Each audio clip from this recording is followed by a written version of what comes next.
Shalom, damai di hati. Berjumpa lagi dengan saya, Pendeta Priska Waluko. Kembali kita ada dalam renungan bacaan Gemim di sepanjang minggu berjalan. Kali ini mulai dari tanggal 2 sampai 8 Mei 2021. Bacaan Alkitab kita terdapat dalam Perjanjian Lama, kitab 1 Raja-Raja pasal 10 ayat 1 sampai 13 yang diberi tema mingguan belajar dari orang berhikmat. Kita akan membaca dan merenungkan firman Tuhan. Sebelum itu marilah kita berdoa. Bapa di sorga, kami mengagungkan Dikau untuk segala hikmat yang Engkau nyatakan dalam kehidupan kami umat ciptaan-Mu. Saat ini kami punya kesempatan lagi untuk boleh membaca dan merenungkan firman-Mu. Biarlah Roh Kudus menolong kami supaya kami boleh mengerti, memahami firman, terlebih melakukannya dalam ketaatan. Hamba yang terutus di saat ini berserah, biarlah Tuhan pakai hamba untuk boleh menjadi berkat bagi semua yang mendengarkan firman Tuhan ini. Biarlah kami semua ada di bawah otoritas Tuhan. Di dalam nama Yesus Sang Sumber Hikmat kami berdoa. Amin. Saudara yang diberkati Tuhan, kita akan membaca perenungan kita di minggu ini. Bacaan ini dalam perikop kunjungan Ratu Negeri Sheba. Ketika Ratu Negeri Sheba mendengar kabar tentang Salomo berhubung dengan nama Tuhan, maka datanglah ia hendak mengujinya dengan teka-teki.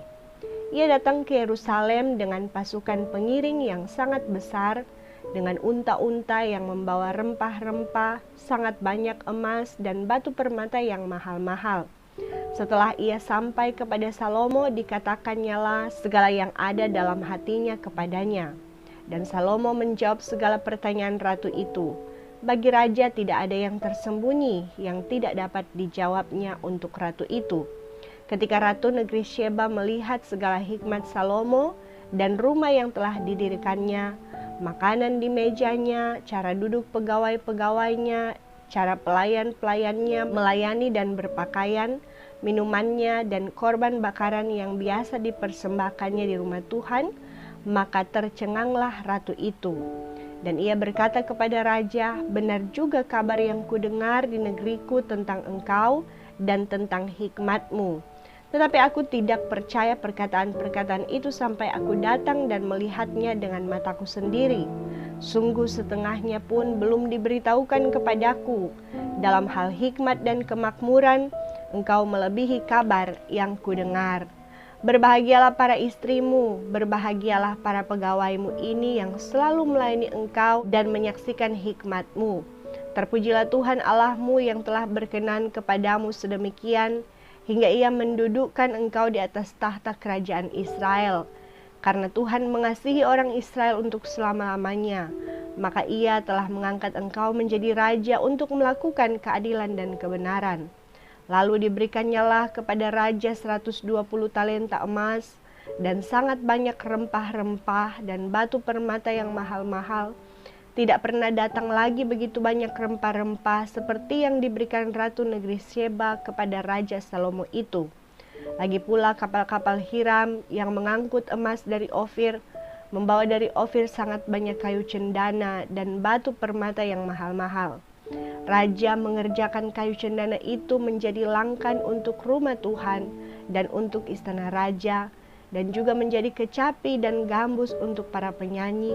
Kayu cendana seperti itu tidak datang dan tidak kelihatan lagi sampai hari ini. Raja Salomo memberikan kepada Ratu Negeri Sheba segala yang dikehendakinya dan yang dimintanya, selain apa yang telah diberikannya kepadanya sebagaimana layak bagi Raja Salomo. Lalu ratu itu berangkat pulang ke negerinya bersama-sama dengan pegawai-pegawainya. Demikianlah firman Tuhan.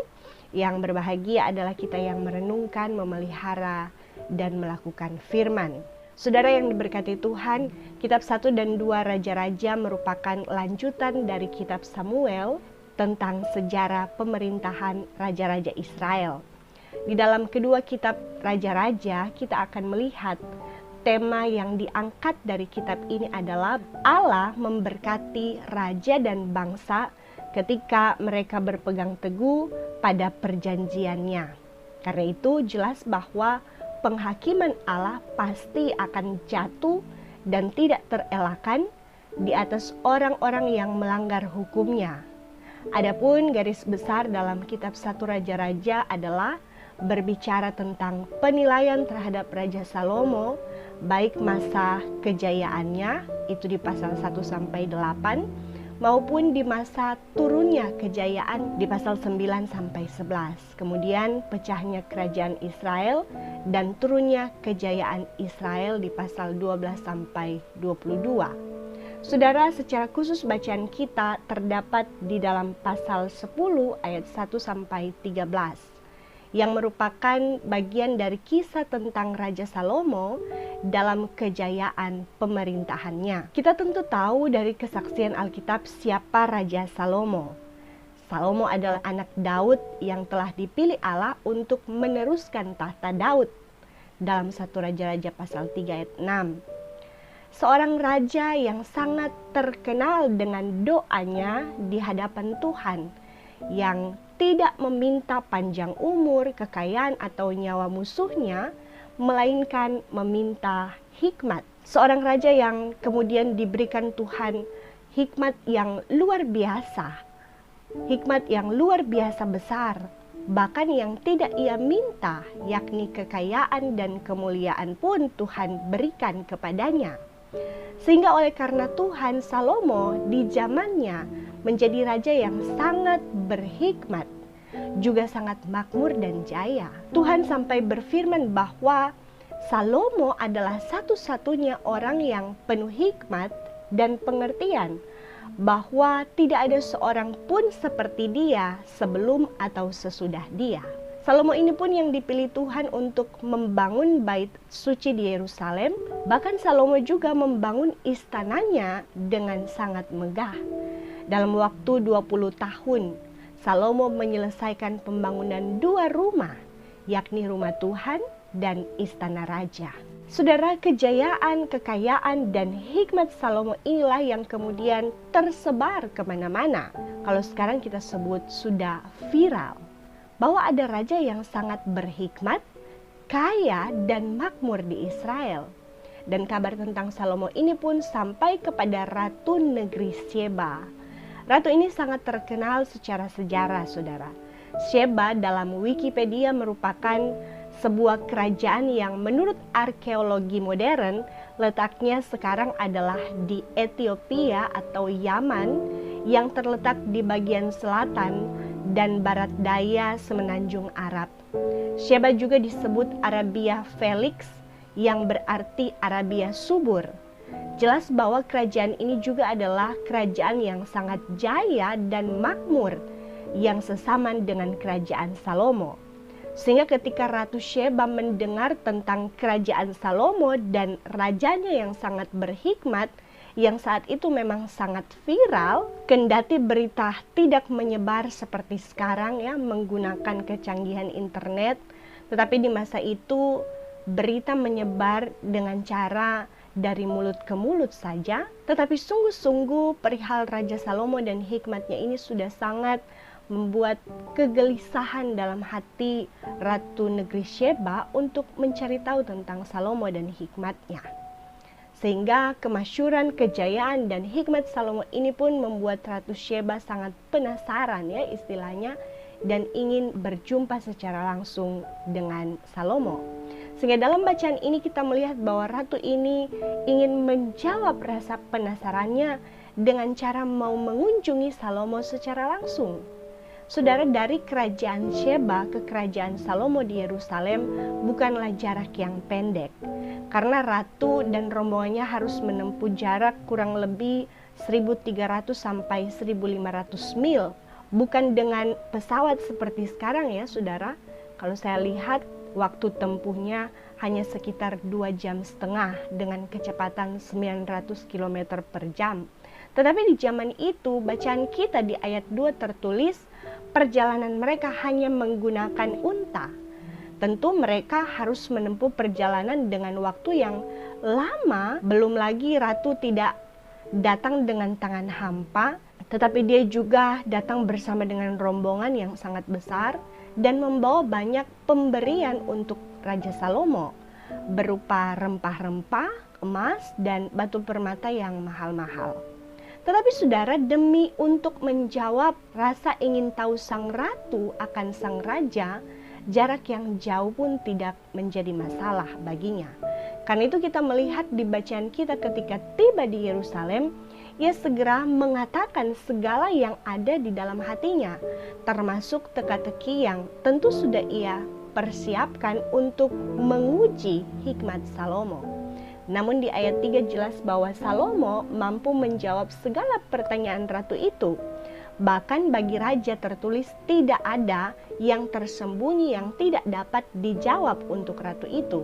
Luar biasa ya saudara Salomo.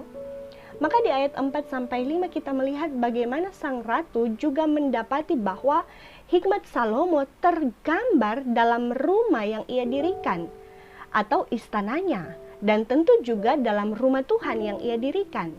Bahkan sampai hal-hal yang sangat kecil seperti sajian makanan dan minuman di meja makan Salomo, cara duduk pegawai-pegawai, cara pelayan melayani dan berpakaian, hingga korban bakaran di rumah Tuhan membuat ratu itu tercengang. Bisa kita sebut ratu itu speechless ya, tidak bisa berkata-kata atau terkagum-kagum. Bayangkan saudara betapa dahsyatnya Salomo di masa itu yang juga tergambar dalam kepemerintahannya di dalam istananya. Sehingga di ayat 6 dan 7 ada pengakuan dari sang Ratu Sheba bahwa benar juga kabar yang ia dengar tentang Salomo dan hikmatnya. Bahkan ratu mengakui bahwa yang ia dengar itu ternyata belum setengah dari hikmat dan kemakmuran Salomo. Di ayat 8 dan 9 kita mendapati adanya pujian ratu bagi orang-orang sekitar Salomo, yakni para istri Salomo, para pegawai Salomo, karena mereka ini tentu punya kesempatan melayani dan menyaksikan hikmat Salomo setiap hari. Tetapi terlebih yang menarik di sini adalah pujian ratu bagi Tuhan Allah Salomo yang telah memperkenankan Salomo menjadi raja orang Israel, bangsa pilihan Allah. Karena itu kata ratu, Salomo diangkat menjadi raja karena Tuhan mengasihi Israel. Maka Salomo menjadi raja dengan tujuan untuk melakukan keadilan dan kebenaran, agar melalui hikmat dan kejayaan Salomo, Israel dikenal bangsa-bangsa dan Allah Israel dimuliakan. Ayat 10-13 adalah saat di mana Ratu Sheba dan Raja Salomo bisa dikatakan bertukar hadiah saudara. Hadiah-hadiah yang sangat mahal dan sangat banyak. Ratu memberikan kepada Raja Salomo 120 talenta emas yang setara dengan 4.000 kilogram emas. Sungguh jumlah yang sangat amat banyak saudara. Sangat banyak rempah-rempah diberikan, tapi juga batu-batu permata yang mahal-mahal. Sebaliknya Salomo memberikan ratu apapun yang dikehendaki dan dimintanya dari Salomo. Maka kemudian pulanglah Ratu Sheba ke negerinya, tentu dengan rasa penasaran, rasa ingin tahu yang sudah terjawab lega. Saudaraku yang diberkati Tuhan, dari bacaan ini ada beberapa hal yang bisa kita ambil dan kita relevansikan dalam kehidupan kita sebagai orang beriman dalam kaitan dengan tema belajar dari orang berhikmat. Apa itu hikmat? Pendeta tidak lagi menjelaskan hikmat secara harafiah karena itu sudah ada di MTPJ, juga sudah jelas tentang itu dalam MTPJ. Tetapi pendeta mau menyimpulkan saja bahwa hikmat itu bukan pengetahuan, tetapi lebih dari pengetahuan, itulah yang kita kenal kebijaksanaan. Jadi orang yang berpengetahuan belum tentu berhikmat, tetapi orang yang berhikmat sudah tentu berpengetahuan. Karena ada banyak orang yang kelihatannya berpengetahuan, seperti memiliki banyak gelar, sarjana, magister, doktor, tetapi yang ia kerjakan dalam hidupnya tidak beres. Pekerjaannya, usahanya, hubungan sosialnya, keluarganya kacau balau. Ini tidak menunjukkan hikmat, saudara. Sebaliknya, ada orang yang tidak sekolah tinggi, tetapi kalau ia kelola sesuatu, selalu baik dan berhasil. Hidupnya begitu teratur, pekerjaannya dilakukan dengan baik, keluarganya harmonis, anak-anaknya disiplin. Disinilah saudara kelihatan orang yang berhikmat dan orang yang tidak berhikmat. Jadi hikmat adalah mengetahui apa yang baik dan benar, sekaligus bertindak dengan tepat karena takut akan Tuhan. Itulah hikmat secara alkitabiah. Nah, karena itu saudara, dari bacaan ini kita akan melihat beberapa hal yang bisa kita ambil untuk kita relevansikan dalam kehidupan kita sebagai orang percaya agar kita menjadi orang berhikmat. Yang pertama, belajar dari kelebihan dan juga kekurangan Salomo. Saudara, sekalipun Salomo terkenal dengan kelebihannya sebagai raja yang paling berhikmat, tetapi ternyata Salomo juga punya kekurangannya. Melalui kisah hidup Salomo, mari kita meneladani kelebihannya, seperti kerendahan hatinya di awal pemerintahannya sebagai Raja Israel. Ia yang berdoa meminta hikmat lebih daripada umur panjang, kekayaan, dan nyawa musuh atau kemenangan. Meneladani Salomo yang oleh hikmatnya dipakai Tuhan menyelesaikan pekerjaan membangun rumah Tuhan dan istana dengan begitu megahnya. Kita meneladani Salomo yang penuh hikmat menata layani kehidupan istana dan rumah Tuhan, termasuk hal-hal yang sangat biasa, sangat kecil, detail, semua dia atur dengan sangat baik. Terlebih dalam hal keputusan-keputusan penuh kebijaksanaan yang sering ia buat, dan bahkan dengan pengetahuan dan kecerdasannya, Salomo telah menggubah 3.000 Amsal dan nyanyiannya ada 1.005. Tetapi saudara, kita pun harus belajar dari kekurangan Salomo yang kemudian membawa dia pada akhir hidup yang sangat disayangkan, yakni Salomo jatuh dalam penyembahan berhala. Oleh karena istri-istrinya yang adalah perempuan-perempuan asing yang mencondongkan hati Salomo kepada berhala-berhala mereka. Bahkan kita melihat bahwa Salomo melanggar hukum Tuhan, yakni hukum tentang raja yang terdapat dalam Ulangan 17 ayat 16 dan 17. Dalam hukum ini saudara, Tuhan sudah menetapkan bahwa raja tidak boleh punya banyak kuda. Tetapi kenyataannya dalam 1 Raja-Raja 4 ayat 26 tertulis, Raja Salomo memiliki 40.000 kandang kuda. Bayangkan saudara, kalau satu kandang ada beberapa ekor kuda, berapa banyak kuda yang dimiliki Salomo. Kemudian kita juga melihat bahwa Salomo melanggar hukum tentang raja yang dikatakan bahwa seorang raja tidak boleh memiliki banyak istri. Tetapi kenyataannya dalam 1 Raja-Raja 11 ayat 3 tercatat, istri Salomo ada 700 istri dan ada 300 gundiknya. Dan kemudian raja juga tidak boleh memiliki banyak emas. Tetapi kita melihat pemberian emas dari Ratu Sheba saja sudah mencapai 4.000 kilogram emas. Belum lagi emas yang dia miliki sendiri dan upeti-upeti yang dia terima dari bangsa-bangsa sekitar setiap hari. Ada begitu banyak emas yang dimiliki oleh Raja Salomo. Jelas saudara bahwa Raja Salomo jatuh dalam godaan 3 tah, ya. Harta, tahta, dan cinta. Yang kemudian membawa dia pada kejahatan yang membuat Tuhan kemudian mengoyakkan kerajaannya dan berimbas pada terpecahnya kerajaan Israel menjadi 2 bagian, kerajaan Israel utara dan selatan. Saudara, mari jalanilah hidup ini dengan terutama tetap meminta hikmat kepada Tuhan lebih daripada meminta hal-hal dunia seperti yang dilakukan Salomo. Kita lebih meminta hikmat daripada kekayaan, jabatan, atau bahkan pasangan hidup. Hati-hati saudara terhadap godaan 3 tah ini. Harta, tahta, kalau laki-laki dikatakan wanita, tapi untuk secara umum kita sebut cinta. Harta, tahta, dan cinta. Jangan sampai doa kita hanya melulu meminta hal-hal materi dan dunia, sehingga kita lupa meminta hikmat yang sangat penting untuk menuntun kita mengetahui kehendak Tuhan dan melakukan kebaikan dan kebenaran di mana kita berada. Salomo mengingatkan dalam Amsalnya bahwa berbahagialah orang yang mendapat hikmat karena keuntungannya melebihi emas, perak, dan permata. Dan di dalam hikmat tersedia umur panjang, kekayaan, dan kehormatan. Tetapi saudara, waspada jugalah jika dengan hikmat kita kemudian memperoleh harta, jabatan, atau pasangan hidup.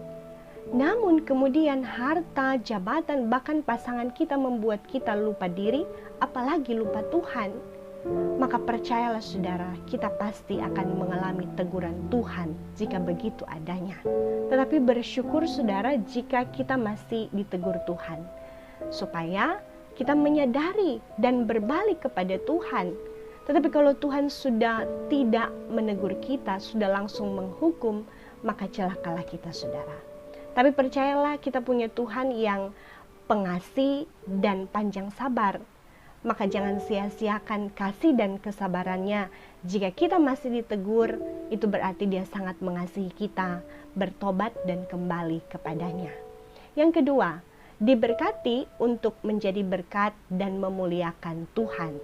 Saudara, orang yang diberkati Tuhan akan membuat orang-orang di sekitarnya ikut diberkati Tuhan. Sebaliknya, orang yang dimurkai Tuhan pasti juga akan membuat orang-orang di sekitarnya dihukum Tuhan. Ingat kisah Yunus saudara, dalam Yunus pasal 1. Ketika Yunus melarikan diri dari Tuhan, seisi kapal hampir binasa hanya karena Yunus ada di kapal itu.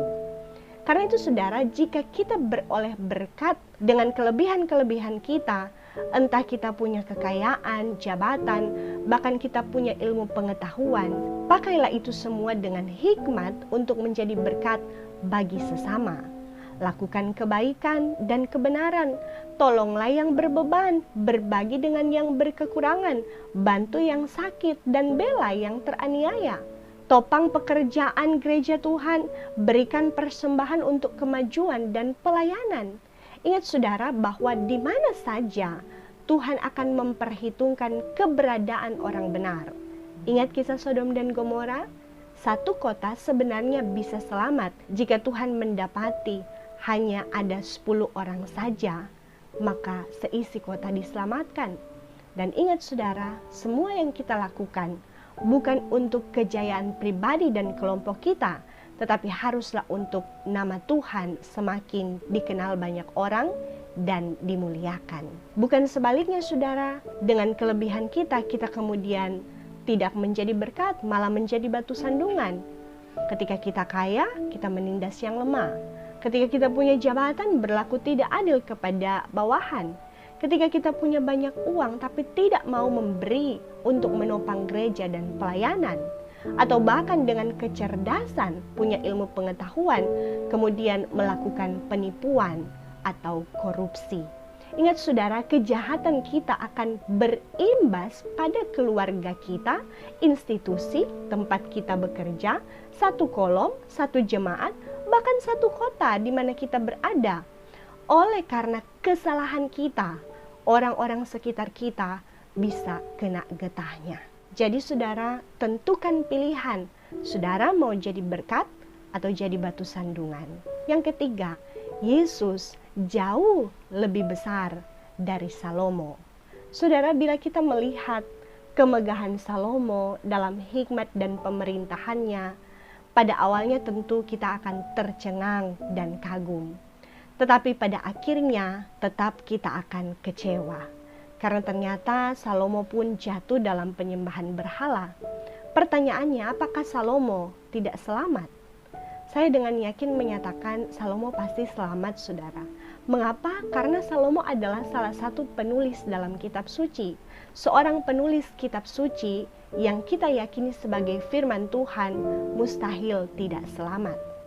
Terbukti bahwa Salomo bertobat bisa kita lihat dari tulisan-tulisannya dalam kitab Amsal dan Pengkhotbah. Jelas bahwa dalam kitab Amsal, Salomo menekankan bahwa Takut akan Tuhan adalah permulaan hikmat. Dan dalam kitab Pengkhotbah, ia merangkum tulisannya dengan mengingatkan orang bahwa Allah akan membawa setiap orang pada pengadilan Allah. Salomo telah memperingatkan kita akan banyak hal dalam hidup ini, agar kita takut akan Tuhan lebih dari apapun dan tetap taat pada perintah-perintah Tuhan, karena akan ada penghakiman Tuhan. Saudara, merenungkan kejayaan dan hikmat Salomo pasti cukup membuat kita tercengang seperti Ratu Sheba. Tetapi ratusan tahun setelah Salomo berjaya, ada seorang yang berkata, sesungguhnya yang ada di sini lebih daripada Salomo. Siapakah dia yang sanggup berkata demikian? Dialah Yesus Kristus. Dialah hikmat itu sendiri, karena Yesus adalah anak Allah yang tunggal. Yesus adalah firman yang menjadi manusia. Yohanes berkata bahwa segala sesuatu dijadikan oleh Dia, dan tanpa Dia tidak ada suatu pun yang telah jadi dari segala yang telah dijadikan. Itu berarti termasuk hikmat bersumber dari Yesus, sang hikmat sejati. Karena itu saudara, jika Salomo dikagumi dalam hikmatnya, sehingga Ratu negeri Sheba datang dari negeri yang jauh dan mempersembahkan berbagai persembahan yang mahal-mahal untuk Salomo, bahkan segala teka-teki Ratu Sheba boleh dijawab oleh Salomo. Maka kalau Yesus adalah jauh lebih besar dari Salomo, bagaimanakah kita memandangnya? Mari saudara, kagumilah Yesus lebih dari apapun di dalam dunia ini, karena semuanya bersumber dari Yesus. Karena Yesus telah menyelamatkan kita melalui pengorbanannya. Setialah datang kepada Yesus setiap hari, tidak perlu menempuh jarak yang jauh seperti Ratu Sheba, tetapi datang kepada Yesus hanyalah sejauh doa. Kita membaca Alkitab dengan setia dan setia dalam persekutuan ibadah. Hanya Yesuslah saudara yang akan menjawab segala pergumulan kita, segala kegelisahan kita, dan segala tanya dalam hati kita. Pada Yesus kita mendapatkan jawaban. Dan mari berikanlah persembahan terbaik kepadanya, baik waktu kita, uang kita, tenaga kita, terlebih seantero hidup kita, segenap hati, jiwa, kekuatan, dan akal budi. Kita serahkan kepada Yesus. Karena ingatlah saudara, semua yang kita miliki adalah dari Yesus, untuk Yesus, dan bagi kemuliaan Tuhan Yesus. Roh Kudus menolong kita untuk melakukan firman-Nya. Terimalah berkat Tuhan. Tuhan akan menjaga keluar masukmu dari sekarang dan sampai selama-lamanya. Amin. Sampai berjumpa saudara. Jika Anda masih diberkati, jangan lupa subscribe, share, like, and comment. Terima kasih.